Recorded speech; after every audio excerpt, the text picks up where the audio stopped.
Hi, this is Marcia. And this is Kelly. We are the 2U's of 2U's Fiber Adventures. Thanks for stopping by. You'll hear about knitting, spinning, dyeing, crocheting, and just about anything else we can think of as a way to play with string.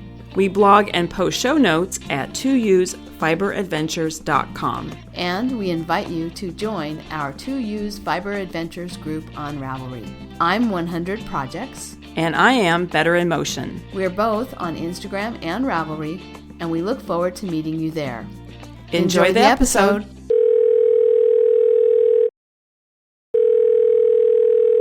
Hi, Kelly. Hey, Marcia, how's it going? Pretty good. You have good weather there? It's supposed to start getting really hot here in the next few days. I think it's like 65 today. Maybe okay. It's 68. Mm-hmm. Really started out really cloudy, but I'm looking out the window. We have beautiful sun. We had a lot of rain. A couple of days was really windy. In fact, I was out cleaning up the driveway and finally on a really, really windy day. And I thought, okay, this is pointless. You know how you sweep everything into a pile and right. then the gust would come and blow it all around. So anyway, another day I'll go out there and sweep. Yeah, it's supposed to start getting really nice here in the next couple of days. I think on Monday it's supposed to be 80. Someone told me. I haven't verified that, but anyway. I think we're supposed to have temperatures close to 80 in the next few days. We've had a lot of wind. Nice. We've had a lot of wind this week. It seems like so oftentimes our weather patterns are the same. So I don't we had a lot of wind. I think it was Saturday I was out trying to sweep the driveway, and I finally that's when I thought I have to go in. And then it was yesterday, lots of wind. And I took the dog for a walk, and then I came back, and it's like my hair had been combed with an egg beater. It was, and I thought, oh, I'm going to go comb my hair, and there's all these knots in it. It was just from whipping around in the air, in the wind. So anyway, our patterns sort of follow each other. Yeah. Yeah. It must be a whole West Coast thing that's different happening. Temperatures sometimes, but a lot of the main things are the same. Yeah. So anyway, I'm enjoying summer. We had a house guest dog for the last week. She went home yesterday. And that was good for me because it jump started me to get out there and walk. I think I doubled my number of steps. Oh, good. I just this past week is double the average for the last, couple of months. So, and she's 3 and has a lot of energy. And, my dogs used to require a lot. And now, Barry's almost 8 and Bailey's almost 7. Or no, it doesn't matter. They're older. They don't require as much. Really? And I mean, they'll go, but I can also slack off. And so it was kind of good. It got me a routine of getting out there. And then this morning I did not. But I have to tell us a little story about my behind us neighbor. I'm sure she's not a listener. But this is just so perplexing to me. Oh, and I don't know if you can hear in the background. Well, you probably don't hear it, but maybe folks listening will hear. We're having the house painted, and they have a lift. And so he's moving the lift. And so there's engine noise and beeping and honking, when I can hear it beeping right now. Yeah. Yeah. So anyway, that's what that is. They're painting on the front of the house now. So they got the side under the porte-cochere done. That took a long time because there was a lot of trim. And the front, took a long time because there's a lot of trim. But they're getting to the very end of the front, I think. They're getting close to the end of the front. And so anyway, that's what's going on outside. But in front of the house, but in the back of the house, my behind us neighbor has 2, I thought they were French bulldogs, but because of the way they scream. But I discovered that they're actually, when I was up close and personal with them today, because I was in the backyard doing some work, I discovered they're actually Boston Terriers. And they're actually very cute dogs. And I think one thing, if I didn't have dogs that were, going to go back there and make them bark even more, I think if I just brought treats out there, because they bark constantly, and they bark in such a way that it sounds like they're barking at the fence, and then one of them gets too over aroused and then goes for the other, because they'll be barking this screaming bark, and then all of a sudden one of them is yipping like she's hurt or he's hurt, like they're in a fight. Like it sounds like suddenly sounds like they're in a fight, and one of them is squealing instead of screaming, and so. But I think, if I was back there at the fence and I had treats and I put treats through the fence, I think I could actually get them to stop. Although maybe they would just be barking at me to get treats. I don't know. But my dogs are very, I don't know. People may remember during the pandemic when we got Barry in 2021, not long, I guess it wasn't, I was still home. It wasn't the main part of the pandemic, but I was still working from home. And Bailey taught what she discovered, because she would like run out and fence fight just for entertainment. But what she discovered once we got Barry was that she could run out and she didn't have to do any work. She could get all the joy of racing out there, because then she would start to race and he would race with her. And then he would be the one fence fighting, and she could just like be trotting along behind them. Sit back and enjoy the show, kind of. Yes, exactly. and run around while she watched it, which she likes. She likes running around. So anyway, those people moved. We fenced the back of the yard off so that they couldn't get to the back fence eventually, with, X-pens and yard detritus was all piled back there. And then when they moved, we were able to take some of that down, and it was fine. There was nobody back there. And then Barry so he runs down the hill to the side neighbor when the kids are out, because the kids will scream bloody murder for no reason. Like they just scream, right? That's just what they do. One of the kids, I have to say, is the unhappiest child that I have ever experienced. Just always constantly crying when he was growing up. He's now older, but I think he's the one that will just, in the middle of playing, just scream. And then the other one will scream, and then they're both screaming, like just to be screaming. And as a mother of a son, you might know about this phenomenon. But Robert said when he was young, he would do that. Sometimes he would, like, at school, he would just cover his ears and scream as loud as he could just to see if he could hear it. Like, why? Why would you do that? So anyway, Barry hears them playing and he'll run down there. And now they scream at him on purpose because they like to get a rise out of him, right? Yeah. And they've heard me calling and they've heard me calling him to come back up. And so now they're like, Barry, Barry, Barry. When he goes down there and he's barking, which makes it worse. It's like they're taunting him. Anyway, I try not to let him do that. And if he starts doing it, once he gets started, he has a hard time letting it go. So then he has to go in his crate and sit in his crate with a timeout for a while. But recently with these... It's not his fault, Kelly. It's the children's fault. And he goes into timeout. Yes, but he has to go into timeout. He just has to do that because he can't handle himself. Yeah. So, and sometimes when I call him up, it's funny because sometimes when I call him up and I tell him to lie down, because I want him to, have something else to do, he'll be like, all right. And he'll take a big deep breath and he'll go walk to his crate and lay down.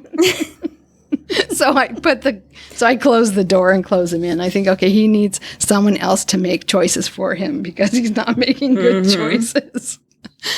But anyway, getting back to my story.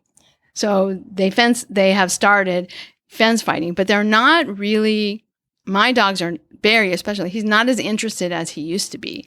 So he'll run out there and he'll bark to see if anybody's there. And then they come, and it's funny because he'll bark a little bit at them, and then he'll just stand there and watch as they have this hysterical fit at the fence. I'm sorry. These two little tiny dogs, they're cute. They're really cute little, Boston Terriers are cute. But these two little tiny dogs having a hysterical fit on the other side of the fence, and he'll be perfectly quiet after he starts it up. So he's like those kids, right? He's taunting them. So, long story, getting close to the end, we have a big pile of branches that Robert had cut off of a bush, a shrub that we have. And they're really nice, long, straight branches. And they were in a pile. And I thought, I'm going to go back there and I'm going to restack the branches against the back fence so that he can't get close, right? I'm going to create a barrier, a physical barrier, so that the dogs can't get close. With garden detritus. With garden detritus. Yard waste. Yard waste is a little bit better than stacks of like old crates and bead boxes and stuff. So I have yard waste behind the California lilac, between the California lilac and the back fence. So I'm putting this out there. And of course, the dogs are out there. So they're like having a hysterical fit at me. Right. And the woman behind me, she comes out, and one of the dogs' name is Jamie. I don't know what the other dog's name is. And I've talked to the man that lives there. And I said, oh, they have big opinions or something one day when Robert was in the garden with the tomatoes and we were back there and the dogs were barking at us, and he came out to get the dogs and bring them in. And I said, oh, they have really big opinions, don't they? And, and chit-chatted for a little bit. But the woman comes out and she's yelling, Jamie, come on in. Jamie, let's get a bone. Let's get a bone. Jamie, get a bone. Oh, right, Jamie. Well, you're going to be sad because you're not going to get a bone. Like this whole thing that I'm laughing at. Meanwhile, the dog is still having a hysterical fit. The other one has gone in. But she's not coming off the back porch. She's not like coming out to get the dog and bring it in. She's just calling the dog, which is doing nothing because I'm on the other side of the fence doing work. Right. So finally, and then there would be little breaks because I would have to go to the bathroom or get some equipment or whatever. But as soon as I got back to the fence, the dogs would be back there. So finally, she comes out. I don't know. I was almost done. So I'd been out there for at least an hour with this barking continuing. My dogs are paying zero attention to it. She comes out and she's like, what are you doing? What are you doing? And I thought she was talking to the dog. So I didn't say anything. I just continue with what I'm doing. Finally, I thought, you know what? I wonder if she's talking to me. So I took out my earbud and I look between the slats of the fence because I'm not tall enough to look over. And I said, are you talking to me? And she said, yes. What are you doing? You're throwing things over the fence. And I said, no, I'm sorry if something went over the fence. I didn't mean it to. I'm pruning and cleaning up in this part of the yard. She's like, well, things are being pushed through the fence. And I said, well, I'm really sorry. I didn't mean to push anything through the fence. I'm pruning, I'm cleaning up these prunings. She said, well, you're laying stuff next to the fence. And I said, yes, I'm trying to put a little bit of a barrier so my dogs can't come back here and bark at your dogs. And then she said, well, I guess I'm going to have to put my dogs in the house and they're just going to have to poop inside because they can't come out here because you're there. And I thought, oh my God, I got yelled at by the neighbor. Talk about going to 0 to 50. To 0 to 50. Oh yeah, exactly. Just like her dogs. Well, okay. That's another, yes. Okay. But that's something to talk about. Yes. So anyway, she said that, and I said, well, I'm sorry, but I need to be able to use my yard. I need to be able to be in my backyard, and I'm just trying to make things work a little bit better for my dogs. And she just kind of huffed and went back in the house. And then I didn't hear from the dogs the whole rest of the time. But like, oh my gosh, I'm spending. Because they were busy pooping in the house, Kelly. They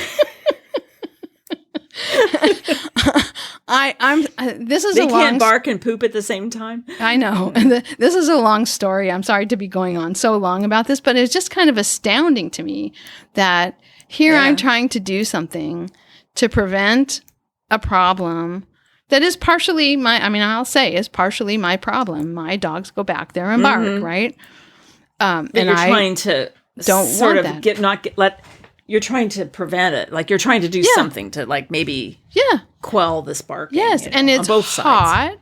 And I'd rather be spinning than cutting up all these branches and weaving them into a fence.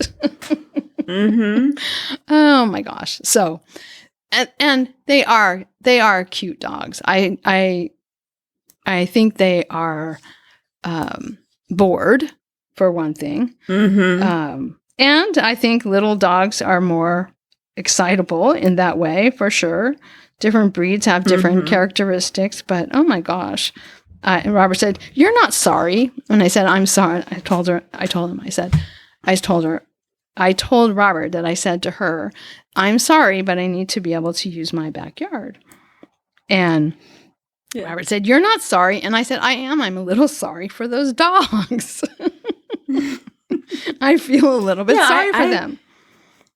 Yeah. I have to say, I feel kind of sorry for the dogs, too, because I all that barking.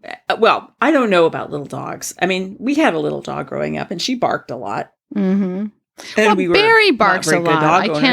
I can't talk too much about it. Yeah. We've had quiet dogs since our first dog in the 1990s, since Jenny. We've had quiet dogs, and I was really surprised and pleased at how quiet Bailey is for a shepherd because they are usually very barky. Well, Barry is very barky. He likes to bark. Yeah. It gives him joy. And he, I think, expresses joy by He's barking. like Robert, like going and standing and yelling. Yes, he makes noise just to hear himself. He does. But I try to prevent it as much as possible. So anyway.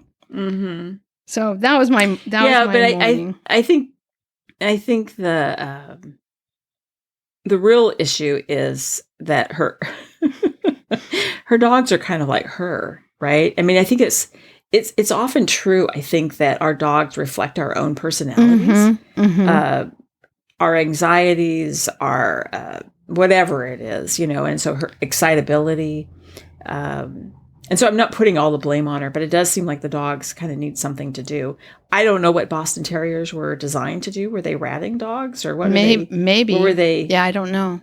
I always think of terriers probably hunting little things in holes. Yeah, but they probably were. They probably need jobs, and it is true. Two dogs set each other off. And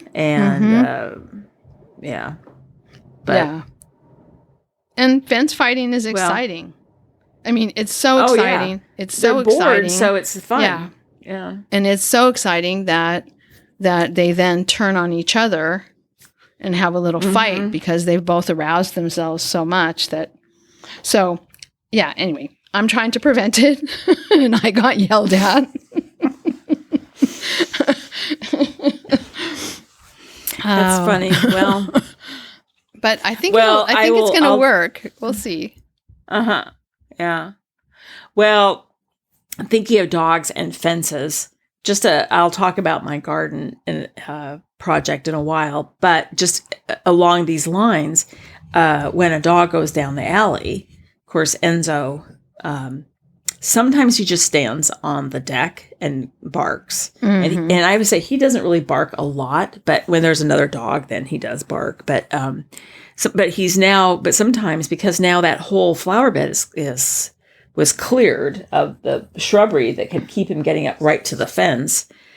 All that big shrubbery is gone, but new stuff has gone in, but it's just gone in maybe 3 weeks ago. So it's not established. And so he's now taken to running up to the fence, which he can't get over it. So I'm not worried about him threatening people that way, but he's broken off branches of the new plants. So I have to figure out, I have a really, really long rope that when I would garden at the other house, it was not fenced in the front yard, and I'd take him out there with me, and I would just put his harness on and clip I had carabiners at both ends, and so I could just clip him onto that long rope. So he had a lot of free range, but he couldn't get out to the sidewalk. And so I realized when I'm out there working or he's out there by himself, I need to put him on that. Because I don't really leave him out there a long time by himself, but he does like to just go hang out on that deck and just chill out. Yeah. But I'm going to have to rope him up because I don't want him breaking off, right? The new plants. Yeah, it's like a new pattern that you don't want him to establish. And it's kind of like me putting Barry in his crate, putting some kind of restraint. It's just like, let's prevent this rehearsal of this behavior over and over and over, so it becomes a bad habit. And it'll give him the ability to actually relax on the deck. Well, we have survey results, Marcia. Yeah. Let's talk about our survey results. So we did mention a little bit last time, but we ended up with about 140 responses, and we sort of teased gave the big picture of the big charts. So most of the time when I want to keep track of where I am in a pattern, people use a printed pattern about 43% of the time.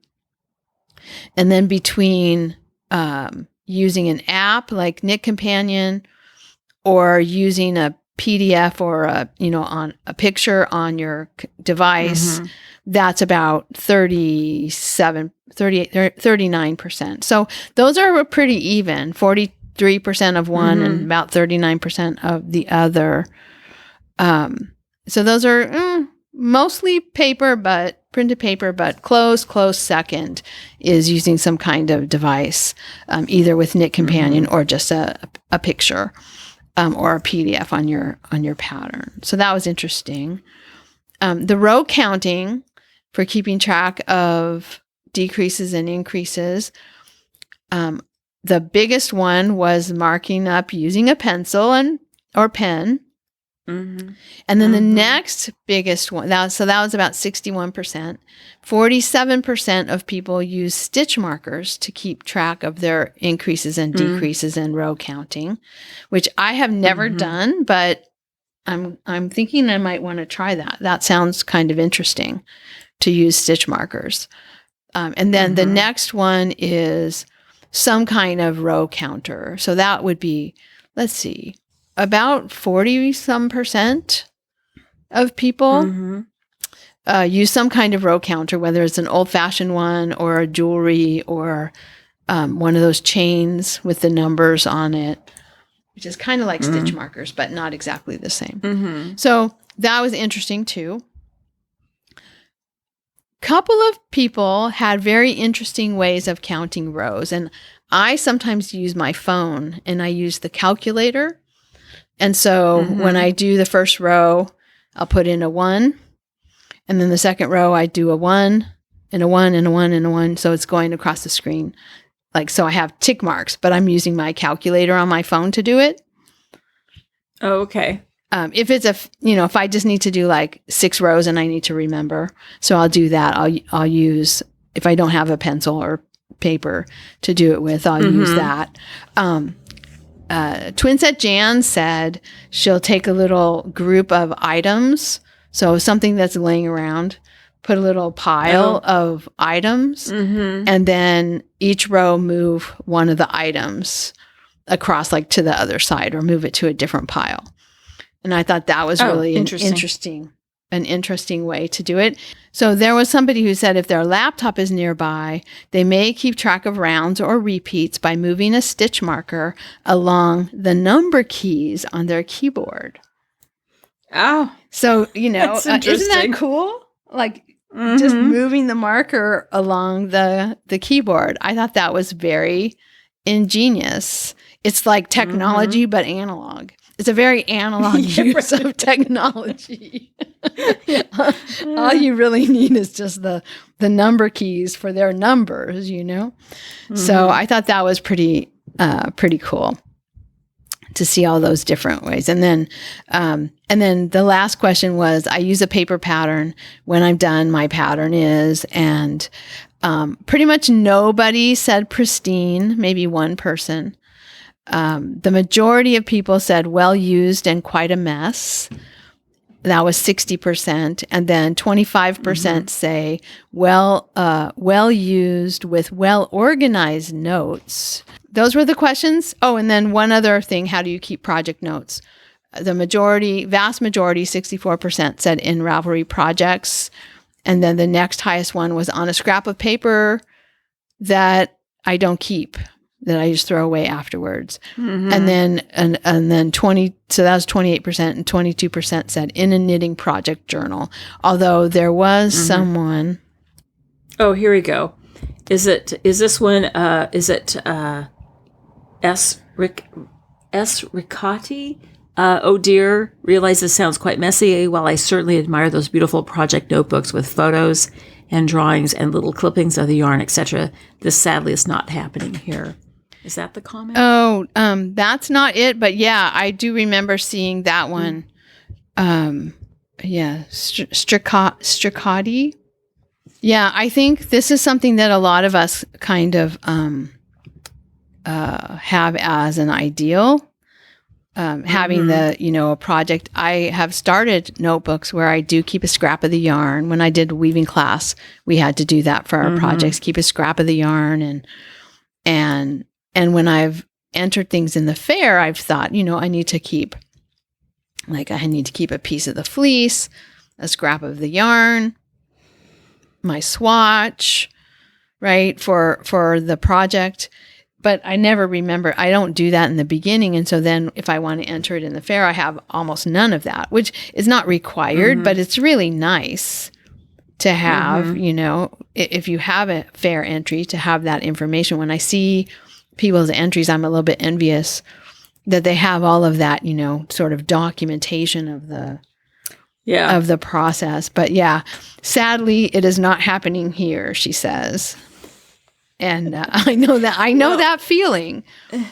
I know. And what I was going to say is when I first learned to knit, and in class, they said just to get a 3-ring binder, and then you get those plastic sleeves. And when you're done with your project, you put the pattern in the plastic sleeve with your gauge swatch and a little piece of all the colors you used, if you're doing like color work, and then all your notes, everything. And I did that. Until I kind of stopped knitting when Ben was born, or when he got really active. And you know how many times I look back at that notebook? Never. And so when I did a big cleanup, I threw it all out. Yeah. I have a binder of right or patterns. wrong, I don't know. I have a binder of old patterns that are all in little sleeves that I think needs to go. And some of those patterns were patterns that I printed out for free from the spin list, or I think it was the spin list, the listserv that I was on. Yeah.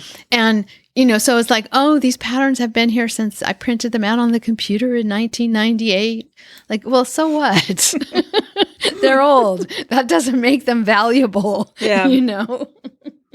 It's not like. Well, and I pretty much anything you printed out, even though it may not be available now, like if it's not on Ravelry now, you can find something pretty darn similar to it. Yeah. That's definitely true. Yeah. So anyway, so there are a few other, and then there were, after those comments about the journal, there was one other question about, feel free to elaborate on any of the questions or tell us anything else about how you use your patterns. And there were quite a few. Bobby Joe said, I like paper. I spend enough working hours looking at a screen. When I knit, I just want to stay screen free. And there were several, I highlighted a bunch of them just because that was a theme that kept coming up over and over. There were several of them like that were just like, I don't want to go on a phone or a tablet. I want to go old school. I want to stay away from screens. I do knitting because I want to be analog. And so there were a lot of people like that. That was a big That was a big theme of the answers. And then there were some others that I highlighted just because I thought they were interesting. Laurel H05 says, I love and use Knit Companion frequently for car or camping knitting where I might not have a signal. I use notes on index cards along with the paper pattern. And I thought, that's a really good idea because there are times when you just don't have signal. And I do have a note card. I've only done this for one pattern, but I have a note card that has my dishcloth pattern on it, my favorite dishcloth, the triple L tweed pattern that I got from Pearl Soho. The stitch pattern. I don't use the actual Pearl Soho pattern for the size and all that. I use the stitch pattern. And I have that on index card inside of a project bag that's just there with yarn ready to go. But an index card is a good idea because it's small. If all you need are just a little bit, or you just need the instructions for Kitchener, you don't have it memorized and you want to be able to Kitchener something, just have that little note card in your bag. I think that's really. I have a little toolkit, with like little scissors and the darning needle and I don't know, a crochet hook and stitch markers. Did I say that already? I can't remember. Anyway, but in there, in the little box, I printed out online just a little image of Kitchener stitch. It's about, 2 by 3 inches. And I just have it inside a box with my stitch markers. So a little tiny thing I just keep in there. So when I don't have to do Kitchener stitch that often, which is why I can't really remember how to start it each time. So I just keep that in there. So, that's a good idea. I do something similar to that. Yeah, that's a really good idea. Oh, Lauren says, I write many notes on my paper pattern. Any mods or any questions that I found an answer to, thoughts while knitting, ideas or thoughts on projects, decisions, etc.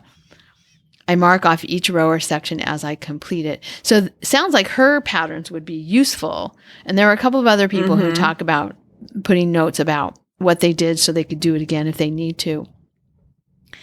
She says, it looks quite messy, but it helps me. I can go back to a project and know where I am. And then she says, and I think I love this part because we have all been there. To improve on this, if I put my project away for a timeout, I really should write down why. For example, I'm on row 49 and I have 321 stitches, but I should have 345. My stitch count was correct on row 40. This would be really helpful and ultimately save time when I relook at my project. How many of us have been there? We put it away. At the time that we put it away, we were absolutely sure we would never forget the horrible mistake that happened. And then we go back to it. And it's like, why is this in here? Why did I leave this project alone? Well, why is it in timeout? It was a couple of episodes ago, I had 2 shawls that I finished. And I was like on the bind off row. One of them I had bound off, but I realized it just had a stitch that I had dropped. And I just needed to weave that in somehow. And the other one I was, I think it was like 3/4 of the way done binding off. And I just stopped. And I don't know, neither one of them do I know why. I just didn't finish it. But anyway. Like a big note in the project bag that says needs a drop stitch fixed. You would have gone back to that, like opened the project bag, seen that and gone, oh, I could do that today, but how many times I don't know why I just didn't fix it at that time and just wash and block it. I do that all the time. I've done the thing where I wash and block it and then I see, oh my gosh, look, there's a hole because I dropped a stitch and I fix it right away. So who knows? Yeah. But yes, I agree. Write a note why you stopped. And I have to laugh. I'm just laughing with Lauren because her answer sounds so methodical and so like responsible. I write many notes on my paper pattern and it's like, wow, that's really cool. And then she says, but I should do this. Like, okay, yeah, we've all been there. Right. Yeah, we've all been there. Yeah. And then another Yarn Mole says, and I think this is also a good idea. I often attach, and also sounds very methodical and very responsible. I often attach a blank piece of paper to the back of my pattern so I have space to write notes. I use numbers similar to footnote numbers to indicate which note applies to which part of the pattern.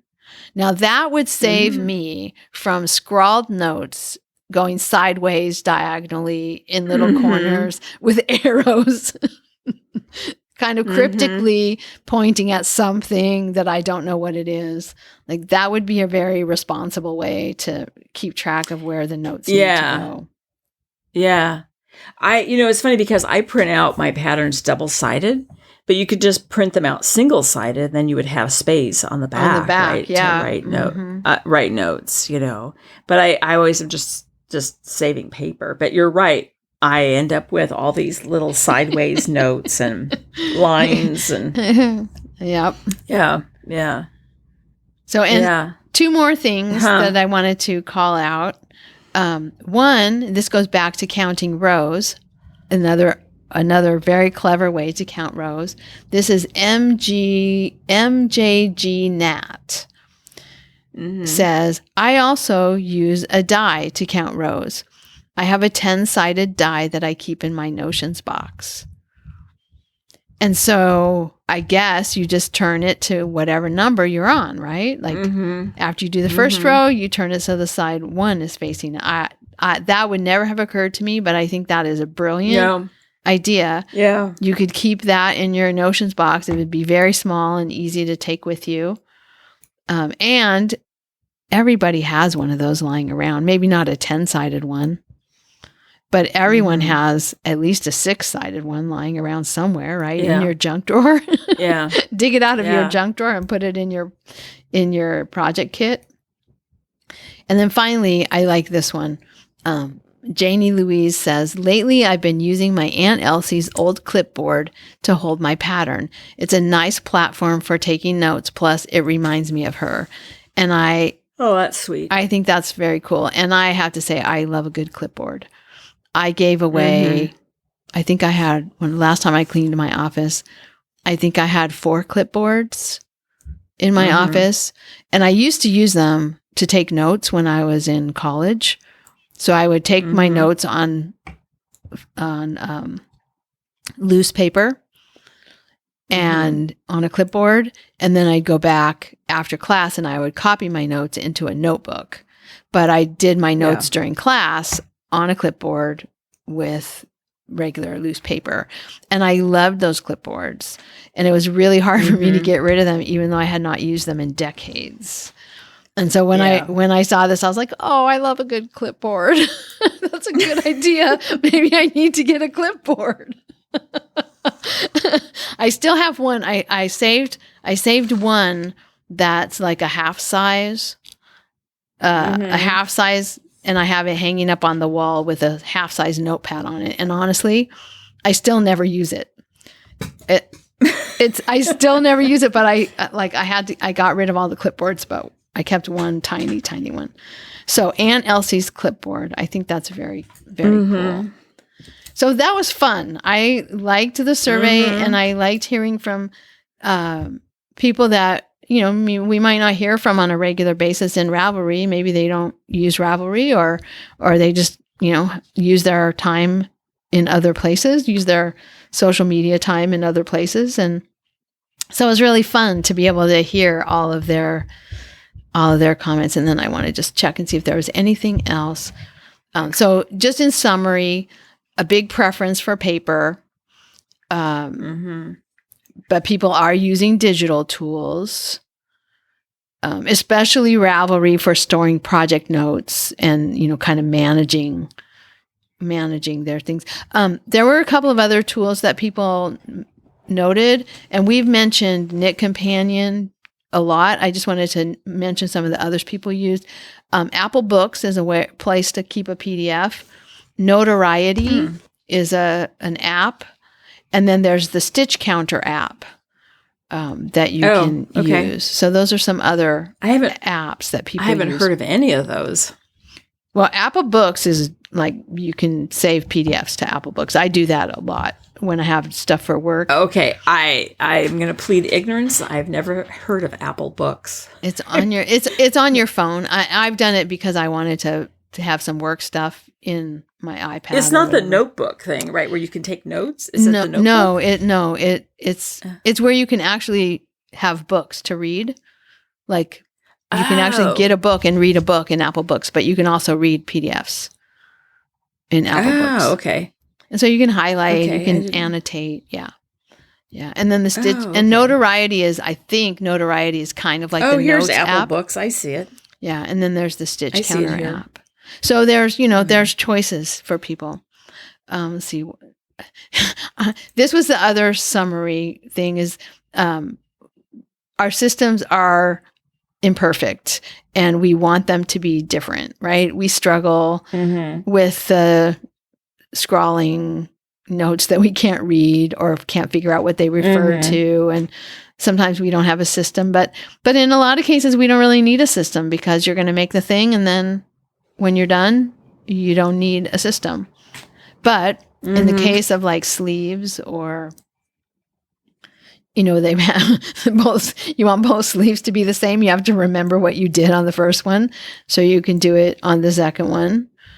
Right. Yeah. So, well, I don't know if we've talked about this, but I just use graph paper and for increases and decreases, I just, I just write, make in the little squares of the graph paper, I just go 1 through 100 or whatever. And then say like you're supposed to on your sleeves, you're supposed to decrease every 6 rounds. I just on number 6, I draw a circle around it. Count, 6 rows, put a circle around that number. So I know when I get to the circle, I'm supposed to decrease or increase if it's top, whatever direction I'm going. And then for the second sleeve, so I make a line through it. And then on the second sleeve, I just make a line going the other direction. So it's like I make an X through so that way they, in theory, if I've been paying attention, they come out even. Yeah. But, Yeah, I'm not that good. And sometimes I do make notes that I don't understand what I said. Yeah. So, yeah. But no, I think that's really good. For things especially that you're going to do more than once. And then, have you ever had a sweater, where you have to manage increases or decreases, but you also have to manage a row, maybe like a lace pattern row or cables. So if it tells you to do something, on a certain row, like you're going to, on the sleeve, you're going to decrease every 6 rows, but every 8th row, you have to do something with the pattern, right. The cables or like something. Like a cable crossing. Yes. Yes. So increases are a circle around the row number. If it's any kind of thing, anything to do with the pattern or, cables or lace, I do a square. Oh, clever. Okay. So you can know when is a decrease, increase. Yeah. No, that's good. But that's what I do. But I don't know. But everybody. I am so irresponsible as a knitter. It's terrible. Anyway, whatever we can do to remember things is basically. Yes. Yeah. And notes are good if we can read our notes. Yeah. Anyway. Yeah. But I think a really good idea is to, if you decide to let a pattern hibernate, is say why you decide to let it hibernate and what was the issue that made you decide to hibernate it. Yeah, I think that's a very good tip that probably most of us don't do very well at. Yeah. Yeah. Yeah. All right. Well, that was fun. And we're going to have a new survey with this episode. And so there will be a link in the show notes to the survey. And this new survey will be about sourcing yarn, sourcing fiber. How do you get the things you need to do your yarn hobby? And I'm curious to hear. Yeah. Okay. Well, it feels like we've gone through the entire hour, but we're not. We almost yet, have. Yes, I know. Good luck editing this. Okay. So so the next thing we need to do is, and do you want to do this now? The color. Yeah, let's do it now. Yeah. Prices. Let's do the prices, and then we can get into projects. So we have 2 prizes, and they were both of them were donated. So thank you to Sarah, SalPal1. She has donated a pattern, and actually she donated it for something else, and I forgot. And then I said, oh, we'll do it in the next thing, the Home Along, and I forgot. So we're finally getting to use her donation of this pattern up to $15. And you can message her directly on Ravelry, or you can message me and I'll forward your information to her. So the winner who is getting the pattern from SalPal1 is Ruby RX.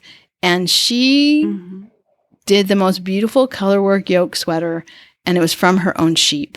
The wool was from her own sheep. So homegrown from the bottom to the top.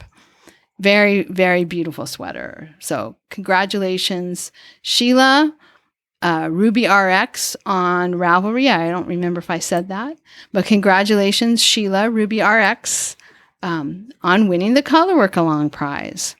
Yeah. And the second prize, Kelly? Yeah, the second prize is Margaret Holzman, who we met at the Knockers Retreat, and she has a book called Iconic Knit Blankets and More, which has darling patterns in it. She has donated a book for a prize, and if it's a U.S. Winner, if it's an international winner, instead of spending the money to ship a book, it will be instead the winner will have a choice of 5 of her digital patterns. I think that our winner is a U.S. winner, but it didn't say in Ravelry, so I can't be positive. But it's Stephanie 9009, and she made a hat as a swatch for a fossil tee that she's going to make. So it's a dinosaur themed color work, and it's a really cute hat with a dinosaur going across it. So Stephanie, congratulations. You're the winner of Margaret's book. And thank you to both Margaret and Sarah for their generous donation of prizes for this Colorwork-A-Long. That was really fun to have donated prizes. Very nice of them. Yeah, and Stephanie, get in touch with me, and I will forward your information to Margaret so she can get that book to you. Okay, so do you want to talk about projects now? Yes, I think we better. Okay.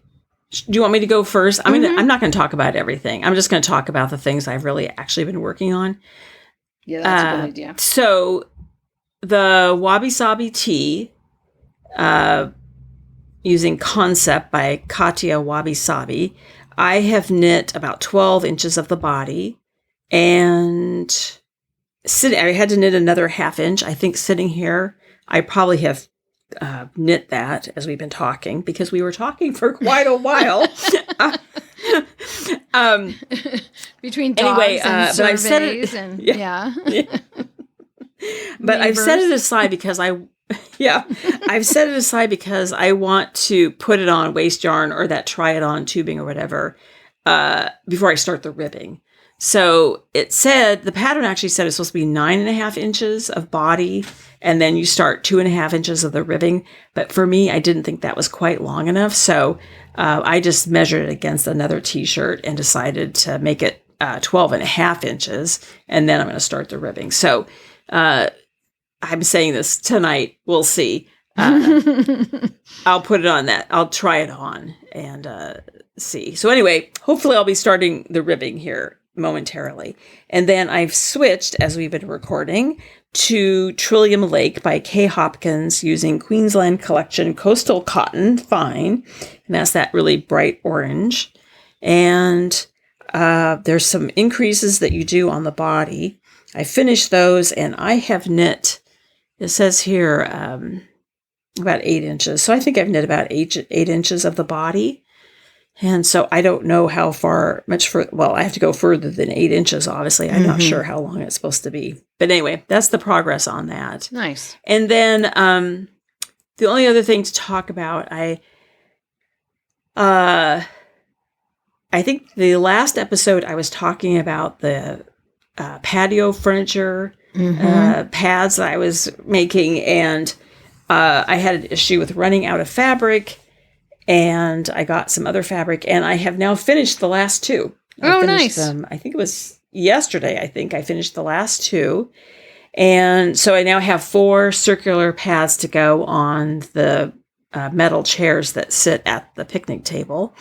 And then today, my plan was to start the cover for the chaise lounge pad, but my day got away from me. So, and I don't think it's going to happen now because it's now, 5:37? Yeah. And we still haven't finished recording, so it's not happening tonight. But I think Friday I'm going to try and do it.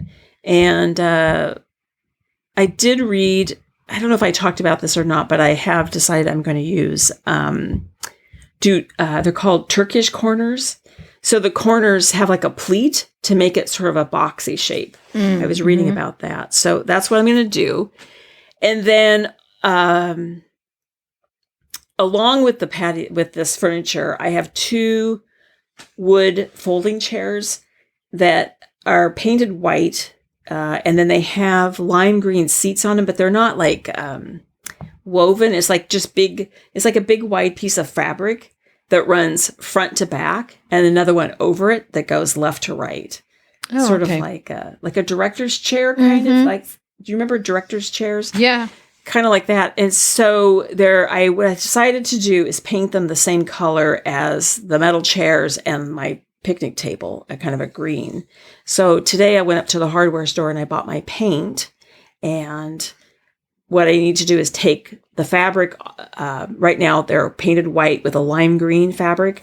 I'm going to take that fabric off and paint them the dark green, and then put the big white and sort of a mustard yellow stripe fabric. I'm going to put that on the chairs. And then I'm going to make pillows that go in the bottom of them because they're kind of sag seat. And people have commented that wood bar kind of cuts off the circulation. So I'm going to make pillows, cushions that go on there. Yeah. Hopefully that'll help. So that's what I'm going to do with those. And cool. Hopefully, by next week I'll finish them. We'll see. I don't know. And then I did take the second sewing class. And I have to say, I listened back to our last episode, and there was a part of me is like, oh, for goodness sakes, stop talking about that class. It's like but the second one was just as fabulous as the first one. So I can't say enough good things about it. And if people live in the Seattle area and you want to learn about your machine, take that class. It's an excellent class and it's free, and so I learned how to do applique stitches. I learned how to do a blind hem on your machine.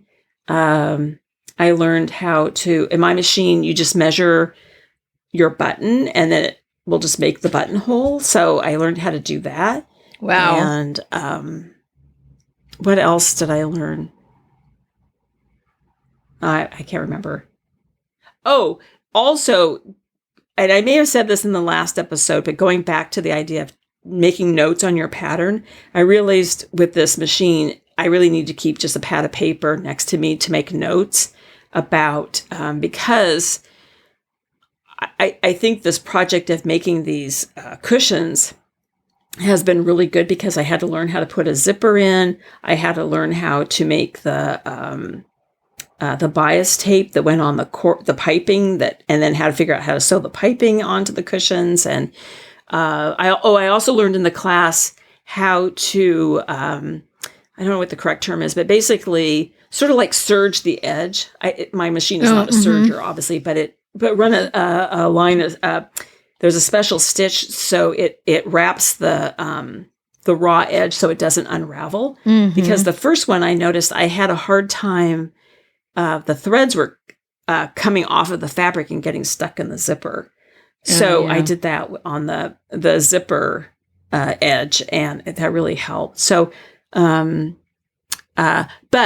because I keep changing the feet and the thread, depending on if it's the blue of the piping or the yellow of the main body of the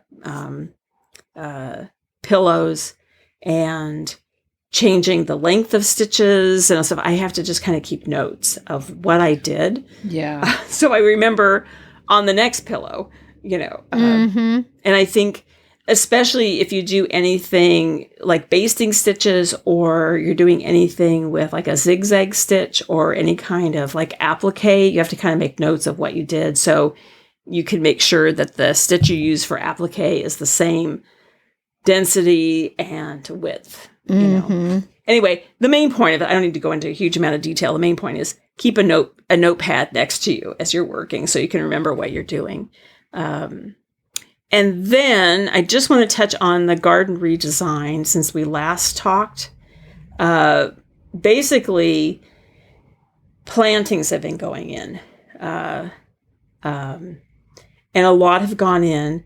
I think the last episode I said we were going to go to the nursery over on Bainbridge Island. We actually went to the nursery, and what beautiful, really interesting, such unusual plants. And Kelly, you and I were talking about this a little bit earlier today before we recorded, that you can get really caught up in the exotics. And sometimes you need to have just those basic plants to show off the exotics. You can't have an entire garden of these really unusual exotic plants because they will get lost, right? You need to have something sort of slightly pedestrian, or that's not really what I want to say. They need a backdrop. Pedestrian plants. They need a backdrop. Yeah. A calm backdrop to show off the really interesting, exciting plants. But so they're all going in, and that's pretty exciting. And we did have a catastrophe that I have a pot that sits up on a stand, like a pedestal, and that got knocked over. So we're looking for a new one. And what else is, I've been in contact with somebody about a flagpole, because I always had a flagpole in the back, and I really, really like to have a flagpole back there. But I'm waiting for the cost to come in, and that might make my final decision whether I have a flagpole or not. And then just the amount of concrete that has to go into the ground to support a 24-foot flagpole.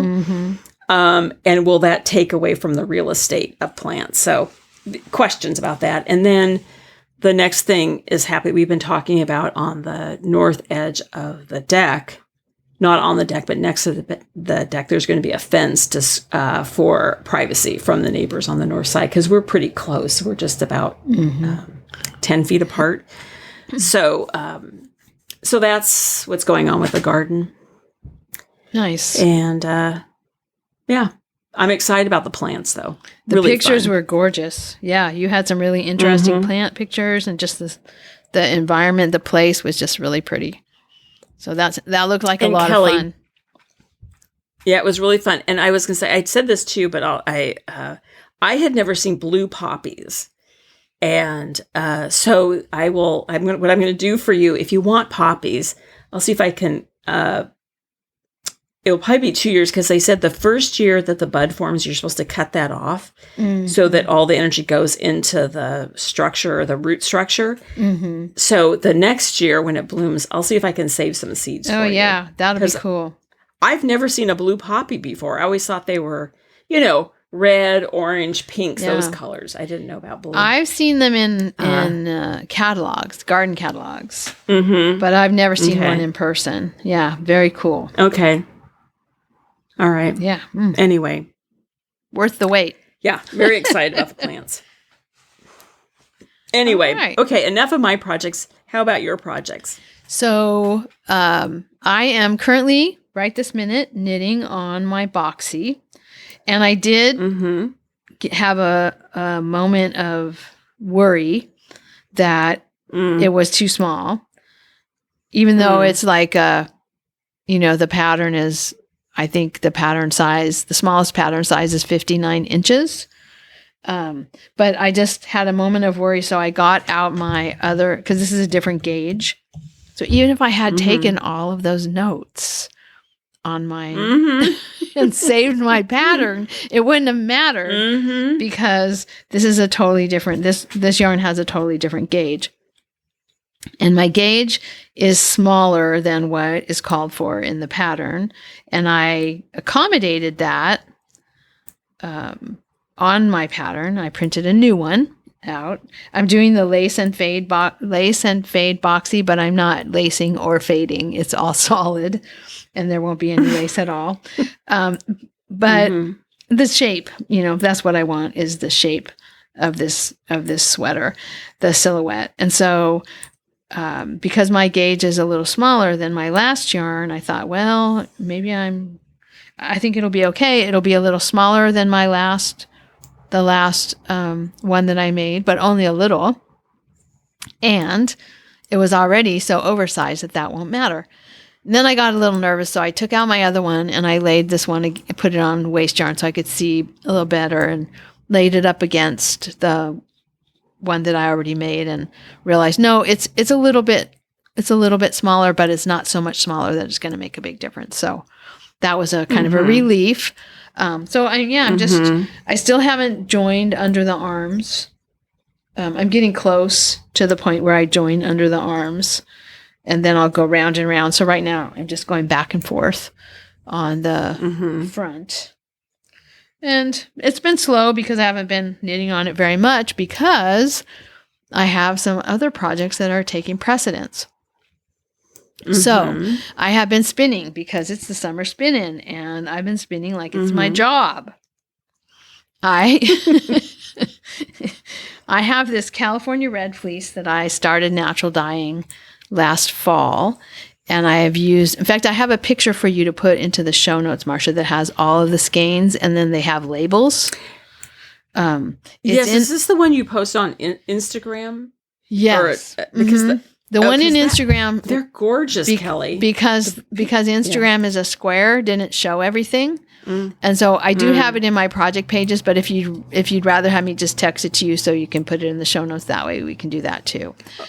Oh, I can pull it off of the project page. Okay. Yeah, no problem. Yeah, so I have many different colors. I've got several different shades of brown. I've got sort of a purpley gray, a purple-ish.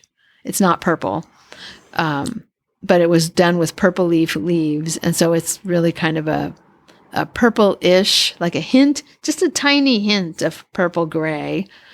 I've got a few different colors of brown. I've got the orange from the Toyon. I've got yellow from Toyon, and I've got a lighter yellow from the elderberry leaves. And then right now, right now on my spinning wheel is more of the brown from walnut leaves. Although it looks a little different. The color looks a little different than the big skein that I have in that picture. And I'm not sure why. Well, I have a lot of walnut dye in jars in my garage now. So I know I gathered leaves and hulls and shells and, I gathered a bunch of stuff. So maybe this one had more of the shells and stuff in it. I didn't take good notes. So I don't know if it might have been this. It might have actually been the same, and I just didn't card it all. I don't remember, but it looks a little bit different of brown. I tried to get green. I have some green in another, like a Polworth. I had a Polworth yarn, natural colored Polworth that I put into fig leaves last fall, and I got a slight green. I mean, it only looks green if you put it against orange. And I did the same thing with this one. And because the Polworth was whiter, the actual underlying fleece color was more white. The Polworth one turned out more green. This one with the fig leaves, it turned out a hint of green, but the California red is more of a creamy color. than a white color fleece. And so the green is a little slightly different. And then I was trying to get a different green, maybe a little bit more of a green with the California lilac leaves, the ceanothus. But it didn't. It looked like it was going to be green. The dye pot looked like it might be green. But by the time we were done, it was more brownish, orangish, tannish, which, okay. There's a reason that tan is called tan because of tannins, and plants that have tannins give you tan. And ceanothus, it didn't need to be mordanted because it has tannins. So anyway, I was a little disappointed that I didn't get the green I was hoping for, but it's pretty. It's all just very, very neutral. And the other thing that's interesting about this fleece is that it's definitely a medium fleece, right? You're not going to get a California red hoping to have like the most soft, next to skin yarn. Right. But there are parts of it that are really, really nice. The part that I'm spinning right now, beautiful fiber, like just really nice. And then one of the other parts of the fiber was so coarse, I thought maybe I did something to it. Like maybe there was something like alum shouldn't hurt your fleece. I don't use a lot. I measure it out. It's not like I dump in a whole thing of alum. But I was like, oh, this is so brittle feeling. It's unpleasant to spin. It was so harsh feeling. So I think it's more to do with just the fleece is uneven, right? It's not a merino. It's not a cormo. It's not, it's not one of those sheep breeds that are bred for consistency of fleece across the whole body of the sheep. And so the part that's really nice is nice. And the rest, and the other parts are not so nice. And the one section that I was spinning was really not so nice, but this part that I'm spinning now is really, it's pleasant to spin. So anyway, that's been a fun project. I still have some carding to do. I have the ceanothus and the fig. The fig is carded. The ceanothus is not carded. And I think that's the last of it. So yes, dyeing wool with yard waste. That's what I'm calling this project. And then what I think detritus. You're not calling it waste. You're calling it detritus. Garden detritus. Yes, I'm gonna. Yeah. So I've used a whole bunch of different things. If you make a sweater, it'll be your detritus sweater. Yeah, I think I'm going to do a blanket. But we'll see. I see. Walnut shells and hulls. Okay. So I'm looking at my project page. And then I also know I did walnut leaves. So, okay. So I did walnut shells and hulls, and I did walnut leaves. I don't have a picture of walnut leaves dyeing, but I know I dyed with walnut leaves because that's what it says on my. Yes, walnut leaves simmered the same way. Yes, simmered the same way as the oak leaves above, medium brown. Yeah, I have notes.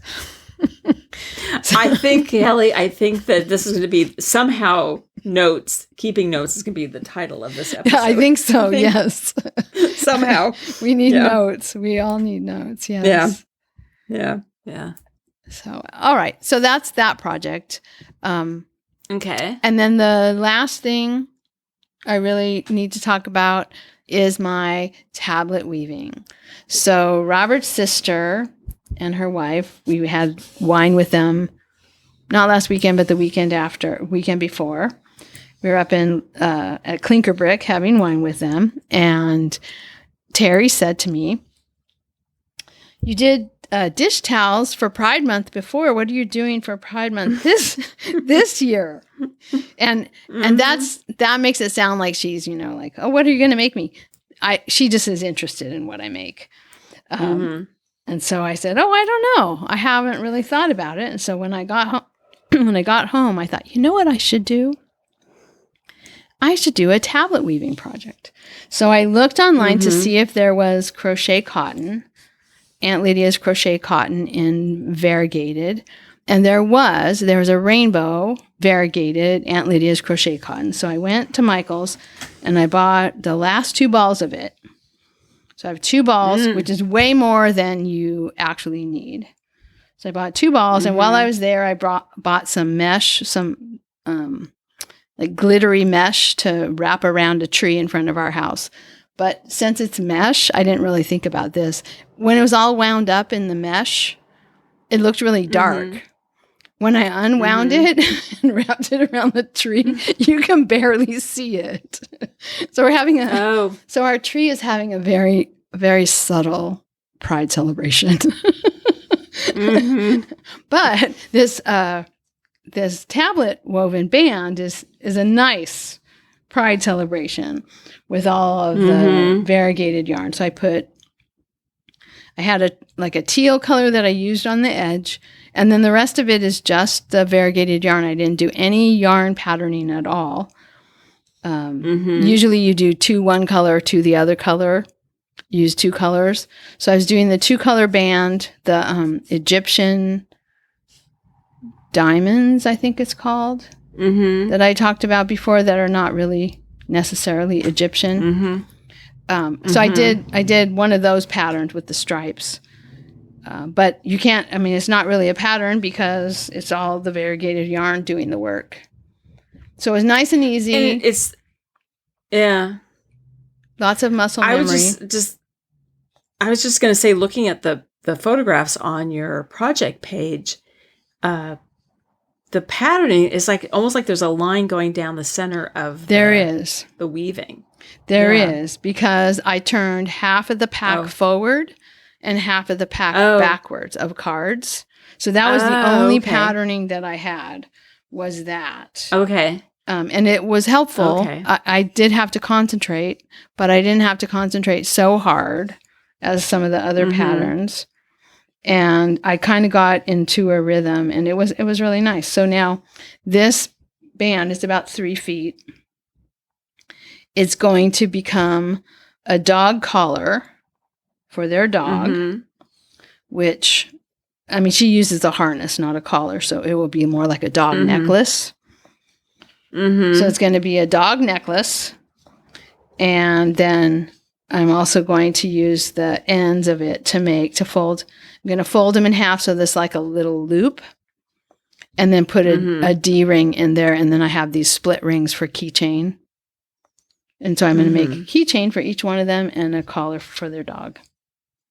Oh, very cool. Yeah. It was pretty fun. Mm-hmm.